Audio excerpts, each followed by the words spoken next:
మా కెమెరామెన్‌కి సడెన్‌గా ఒక డౌట్ వచ్చిందండి. కుట్టు జారడం అంటేనే బరువెత్తితే సడెన్‌గా హెవీ వెయిట్ లిఫ్ట్ చేస్తే, బకెట్ లిఫ్ట్ చేస్తే సడెన్‌గా పొట్టలో నొప్పొచ్చినప్పుడు దాన్ని కుట్టు జారడం అంటే ఏదో ఎవరో చెప్పారంట. దానికి కుట్టు టాబ్లెట్ అంటని ఫార్మసీలో తీసుకుంటే తగ్గిపోతుందంట.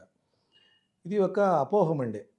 చెప్పాలంటే కుట్టు జారడం అంటుండదు. కుట్లేస్తే కుట్టు లూజ్ అయ్యి దాన్ని హెర్నియా అంటామే తప్ప కుట్టు జారడం అంట కదా! యూజువల్లీ పాతకాలంలో అనుకుంటుందంటే నాభి జారడం అంటారు. ఎందుకంటారు దాన్ని పేగు కదిలిందేంటని. కదా! దానికోసం మసాజులు తీసుకుంటారు. నాభిని సెట్ చేయడం అంటని. ఒక కొన్ని పాతకాలంలో కొన్ని మసాజులు చేసి పొట్టకు మసాజ్ చేసి నాభిని సెట్ చేసామంటని కొన్ని ట్రీట్మెంట్స్ ఉంటాయి. ఇవన్నీ అపోహలు. బేసికలీ అలాంటిది పేగులకు, నాభికు సంబంధమే లేదు. ఓన్లీ పెయిన్ వచ్చినప్పుడు ఆ నర్వ్ సప్లైస్ ఏముంటుంది కాబట్టి దానికి లింక్ ఉంటుందే తప్ప నాభి జారడము, కుట్టు జారడం ఇవన్నీ మజిల్ టేర్స్ అంటాం.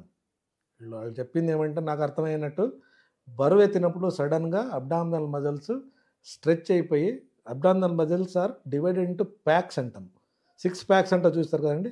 అట్లా ప్యాక్స్ లాగా మజిల్స్ అరేంజ్ అయి ఉంటాయి.